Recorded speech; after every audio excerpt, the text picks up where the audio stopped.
Wonderful. Oh, I'm so happy to be here with Ali Heppell to talk about all things matrescence, women's listening, circles, sisterhood. I feel like this is a really important piece of the jigsaw puzzle. We will be talking so much about birth and preparation for birth and labor.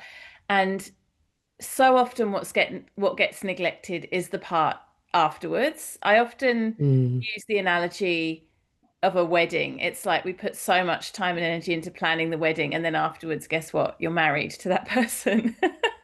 And it's kind of similar when you have a baby. We put so much focus on the labor, and then suddenly you're a mum.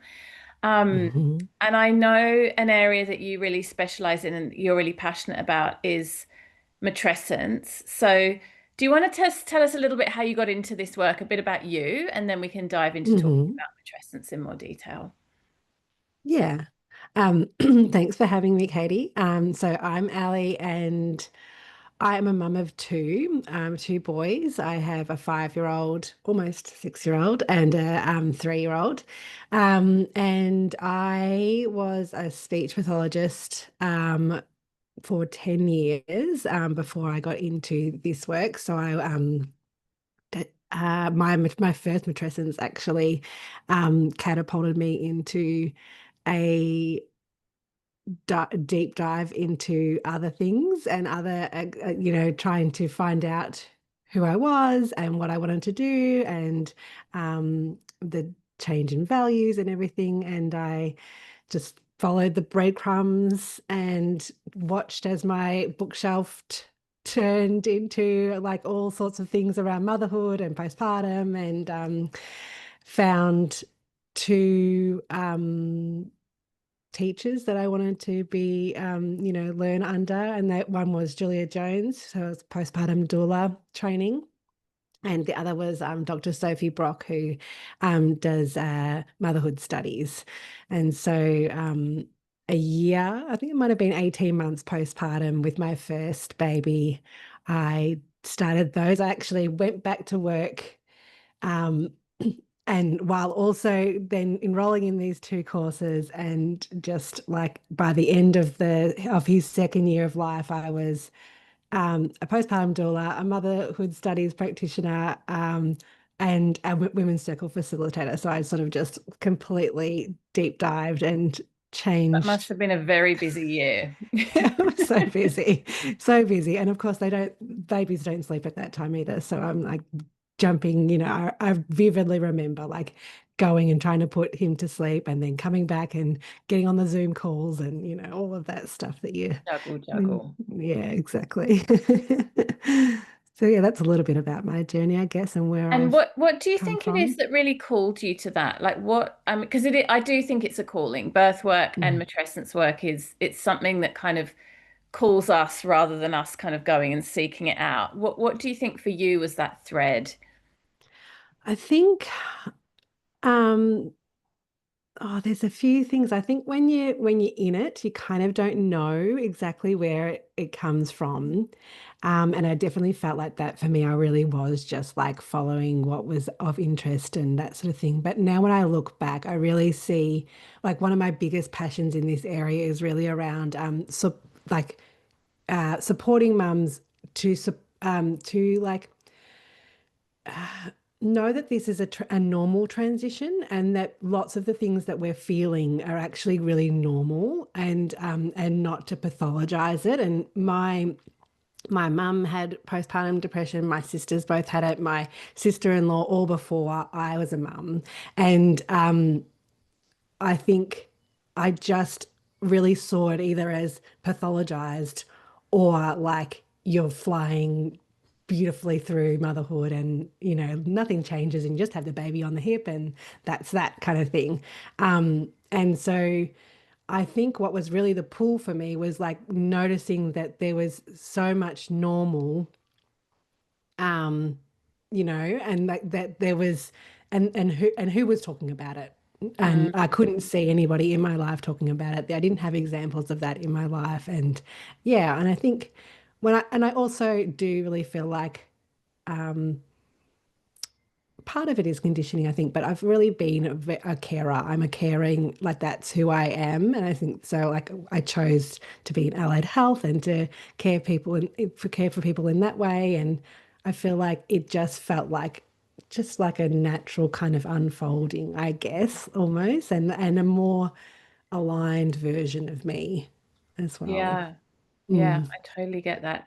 And what you're describing really is that becoming a mother, this process of matrescence exists on a spectrum, right? It's not the polarity of either it's highly pathologized and it's absolutely dreadful, or it's like Earth Mama that just kind of, sails off into the sunset. There's so many variations. It's interesting because we talk about variations of normal within birth and within labor, mm, but what you're kind of mhm. highlighting here is the idea that there are huge variations of normal in matrescence. Can you touch on what some of those might be? What for women who are watching this, listening to this, who are having a baby for the first time, what might be some of the variations of normal that they might experience? Let's say, just as an example, in the immediate postpartum time. Oh gosh, oh, I don't know where to begin, I guess, is what I'm So I thinking. know it's a massive question. It's such a big question. I think what comes to mind, I think especially in the immediate postpartum is the physical changes that we experience. And I think and the variations in that, like I think that that is actually really the spectrum is huge. The way that we um move through the early days and weeks are so different. And I think that um, that like that question I was asking in my postpartum, like, why isn't anybody telling me this? I think is part of the variation in that it's just so broad. There's so much to tell, and you don't know what experience you're going to have. But I think that also in saying that, it's you still need to know, right? Like you still need to know what the variation is and what's expected and what could be expected. And so I guess, um, yeah, there's a well, I guess all of the elements, right? I'm just thinking now about physical, but emotional and spiritual, and the way that you enter, the way that you enter into motherhood, the way that your conception was, your preconception was, your pregnancy, your birth, they all impact how you then experience the first few weeks, the first few months, the first year. Like it's all part of the rite of passage, right? And a part of the unfolding and I think the biggest thing that I share with new mums is that birth is not in isolation. We're not just like all of a sudden feeling the things that we feel in birth just like in a little vacuum. Like it's all entwined, like whether if we felt like I've been listening to birth stories this week, so it's on my mind a little bit because I do birth debriefing and things like um I didn't feel heard or I wasn't emotionally supported or, those things that you feel maybe potentially in birth, you can feel again in postpartum, you can feel again in motherhood. Like these are themes that run through, and noticing those in yourself, I think is really I've kind of gone a few different places here, but No, anyway, I it's a I I hear exactly what you're saying, and it's mm, really what you're highlighting is that it's basically everything. Like it mm, impacts every part. It's a complete rearranging of your entire uh being. And I remember so clearly when I had my first child. He's just turned 18, so it was a while ago. But I remember I was running yoga studios at the time, busy, and I was married, so I knew I was going to have children at some point, but it wasn't quite, it happened very quickly. I was like suddenly mm, pregnant. So I wasn't quite ready either. Although I was very excited, but I really had this attitude of, I'm going to have the baby. Nothing's going to change. He's going to come with me to work. I'm going to keep him with me, but I'll have help, but I'll just keep doing my life. I was traveling a lot at that point, going overseas several times a year. He's going to come with me, blah, blah, blah. And to a certain extent, I managed that with a lot of support. And I have to say, with financial means too, it's certainly not possible in every context. With subsequent children, that kind of support has not been possible. Um, but my God, I was frazzled. I was so depleted, and he wasn't a great sleeper. And looking back, I just feel like, why did I put myself under so much pressure? Like, what was that narrative that kind of had me compelled to not, I think really what it actually was to not lose my identity. It's like I had this, I was kind of clinging to this sense of self, of like, I don't want to lose the person who I've, built myself to be. So therefore, nothing can change. Whereas actually, what happens is, of course, everything changes, but we find a Mhm. new identity within that. And it's such a journey. And one of the things I didn't have at that time was other women around me who had children. Like I was the first in my friend group to have a child, and I had very little experience of being around babies when I had my first. So I'd love to talk to you a little bit about the value and the importance of connecting with other women. I know you run women's Mm. circles, um, and what that can look like. I mean, I know for me now with young children, doing things online is such a gift because I can do them without having, I can be on a Zoom call, like you just said, your kid goes to sleep, you get to jump on a call, you can listen to replays. So that is really, I think, such a Mm. great thing for new mums. But yeah, how does that sisterhood piece fit into all of this? Mm. I think, yeah, that's a really good question. I think, so I'm going to cough. Excuse me, sorry. Um, One of the things I just wanted to mention before I answer that question was around that idea that you were talking about with identity. And one of the things that I think, especially for new mums, when the first time we go around, is that we do that clinging on of our past selves. But um, and I think one of the narratives that is not really shared a lot is that it's like purposeful. We're supposed to let it go. We're not meant to be a maiden forever. Like, we're not meant to be this pre-motherhood self forever. And I think that is almost permission giving in itself, like to be able to just go, oh, okay, like, um, that when we talk about like the theme of this summit is around trusting ourselves and trusting almost the process of it, right? So I think that when you know the word matrescence, when you know that it's like a normal thing to have to let go of your past selves, I think that then it gives you permission to sort of sit in it all and not do that clinging that I think makes it harder for us. And I don't think that it's an individual problem. I think that it's broader than that. I think that we're told that we still have to be this certain way and we have to be productive and blah blah blah blah. So I think that it's not just our burden to hold, but it's kind of nice to have the language and to know um, that we're not alone and that it's normal. So just wanted to like just know that like and share that I guess with the audience and the new mums especially. Um, and then moving to women supporting women and really sitting in circle with women.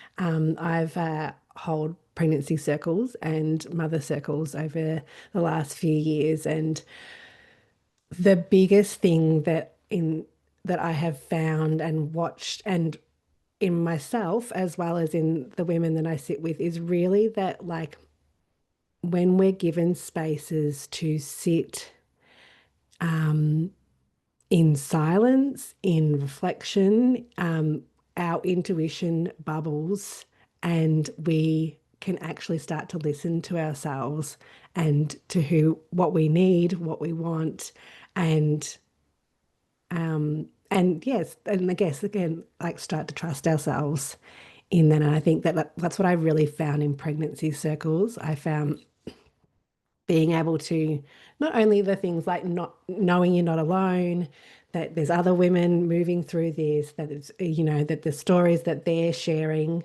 are often the stories that we can't articulate ourselves as well, and being able to hear being reflected, ourselves being reflected in them. But yeah, the self-trust piece I've found really quite potent when given the space to do that. Yeah. Yeah. And I think, the flip side to that, the other side of that is we listen to all these voices and different narratives that aren't necessarily well informed or very helpful. So, for example, what your neighbor said, or what your mum said, or what your mum's best friend said, or what your mother-in-law said, and everyone's got a different opinion and a different idea, and that can be very overwhelming. And then you get on social media and you start scrolling or Googling, that can be beyond overwhelming.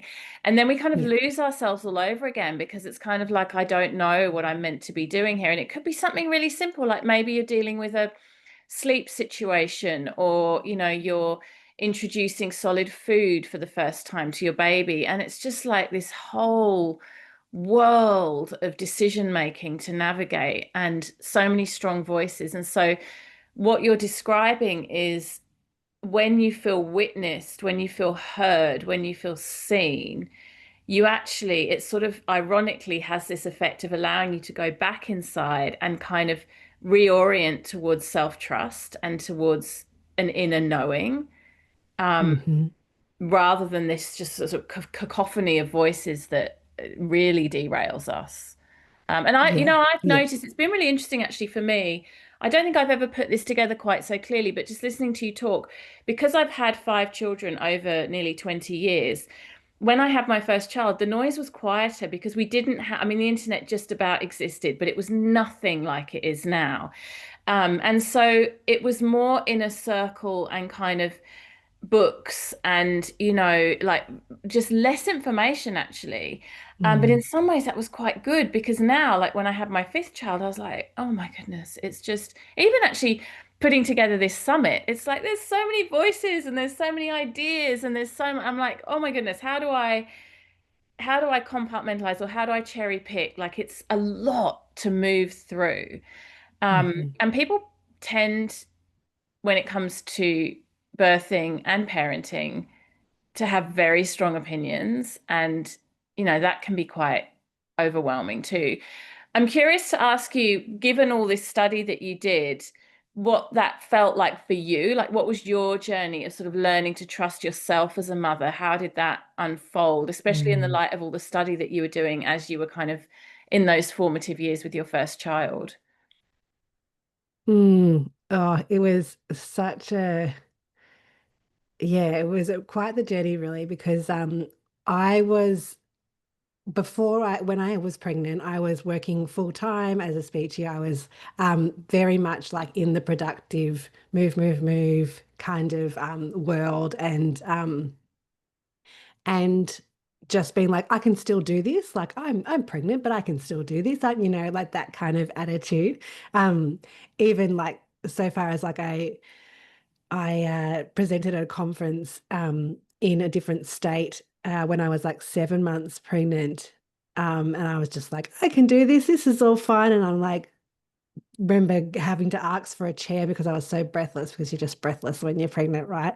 And being like so like, oh, like shameful, like, oh my God, I have to ask for a chair, and all of these like just, I don't know, just these different way of that we're just thinking, this pressure that we put on ourselves, but also it's outside pressure and outside noise as well. Um, so I was very much had that kind of mindset, and um, things that worked for me, were being able to control the things around me and those sort of things. And so that's, I walked into motherhood feeling like I was kind of in two mindsets. I wanted to control things and really be across, everything. I was a big learner and had to read everything and do all of that information gathering, like you were sort of talking about. And then, but also like having no idea and feeling like I was like constantly saying to my husband, I don't know, like, is this how you swaddle? I don't know. Is this how you settle them? I don't know. Like we were just like, I don't knowing all the time. And so like it was kind of this, all of this information, but it wasn't like, didn't feel solid or grounded in me really. And as I was learning, like I was learning practical things, like practical skills around postpartum and that sort of thing, but I was also learning um about um the shoulds of motherhood, I think, at the same time. And so I think that when I started to like unpack, and what I mean by that is like a good mother should know everything about how to swaddle. A good mother should know how to settle her baby. A good mother doesn't need to like look at all the information everywhere, or maybe she looks at all the information and can choose the right decision for her immediately. And so like I had um when I started learning about, as I was moving through my motherhood, it was kind of interesting because I was so um, um, just, I don't know what the right word is, just it didn't feel very solid. And then as I was learning about shoulds and about postpartum and these sorts of things, I kind of went, oh, these are like pressures I'm putting on myself to be a certain way. And then it almost like, and this is what I teach now, really, in the work that I do, is actually like once you open your eyes to all of the outside noise almost, and you go, okay, this is actually not mine to hold. These are actually not my values, my you can my shoulds, like because we all have our own shoulds that are actually important to us, but you know, actually swaddling in this way is not really important to me, or actually, feeding my baby this way is not important to me, or whatever. It was kind of this untangling that I did over time, really. So it was kind of so in the first year, it was like learning, taking all of this in while feeling really wobbly, and then slowly unpacking what was mine, what was others, and then coming back to a more solid ground in who I was and the mother I wanted to be. It's kind of a, yeah, I don't know, It's a very long it's a very journey. organic process, isn't it? It's like Mm, there's not, I notice for myself in that sort of journey, because I feel very similarly. Um, it's not like there's one moment where you suddenly the light bulb turns on and you're like, okay, yeah, I've figured this out now. yeah, It's like you said, it's an unpacking and unraveling. yeah. If you were able now to go back and like as the woman that you are now and speak to yourself at that time, like immediate postpartum with your first child, what would you say to that version of you? Um, I think the biggest thing is that, like, I, what would it be? I think it would be just that you're right where you need to be. I think that would be my biggest thing. And just that you learn together. I think that's the biggest thing. Like, I feel like I don't need to be like consuming all of this knowledge about, 4 months down the track, or, even 2 weeks down the track. Like, just be here now and you know what you need to know right Yeah. now. Yeah, I think that So would be the beautiful. biggest thing. And one of Mm. the things you've sort of made me realize in saying that, because I've got five children, is they're all so bloody different anyway. Like, even if you think you've figured something out, like I remember with my first thinking, oh, I've nailed this food thing, because he would eat anything you put in front of him. Like, I could give the kid a kale smoothie and pumpkin and he'd devour it and be delighted. Yeah. And then my second kid came along and he didn't eat anything. He hated, like there was a year there where all he'd eat was processed sausages. And I was just beside myself. So there I was with the first thinking, oh, this is me. This is because I've done baby-led weaning and I've figured out how to feed him and I've got, I've sorted this out. And it's very easy. That's when the opinionated stuff comes in. And you're like, I know all about feeding babies because look at my perfect example over here. Um, and then, of course, another kid comes along and you're like, okay, actually, that was just luck with that kid over there. And now I have to figure it out all over again. And I've found it, there's so many things, behavior, sleep, food, um, any kind of neurodiversity, like all these things that we think we get figured out. And then another child comes along and I'm like, okay, start again. And so all we can really Hmm. do is be present with that child in that moment and attend in the best way that we can to their needs and be responsive and also just as we're needing to be witnessed as mothers, really what our kids most need is to be witnessed and to be seen. Like for Mm, us to be mm. holding space for them and going, I see this thing is happening for you. I love you. I want us, like you said, to work through this together. Let's be on the same team.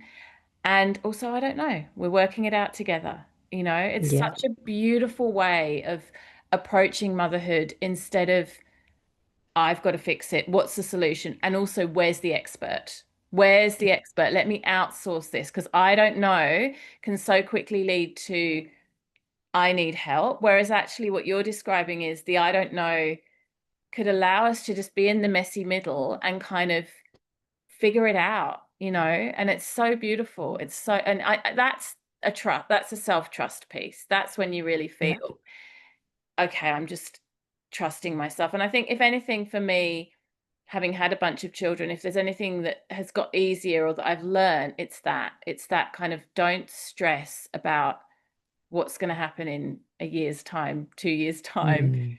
a week's time even. It's like just deal with today because this is where we're at right now. Yeah, yeah, exactly. And I think that we can do that best when we're held as well. And so just really knowing that we're not meant to do this alone. And I know that that's a bit of a, a thing that's out on, like it's a common message, but it's really quite True. important to be able to do this, when we're being heard and seen and witnessed ourselves, Yeah, right? And that's part of what we what a traditional rite of passage is that we are being seen and heard and witnessed and held as we move through a really big moment in time, a big moment in yeah. our lives. Mm. So beautiful. Thank you so much for your time and your insight today. It's been so lovely to chat with you. Can you tell us a little bit about the offerings that you have? What things are you doing in this work, in this field? Yeah, so I am a postpartum doula, so I do in-person work in Melbourne, where I am living. But I also do online support. So I do one-on-one mother mentoring and birth debriefing. And they can be either just a one-off one or like in a mentorship.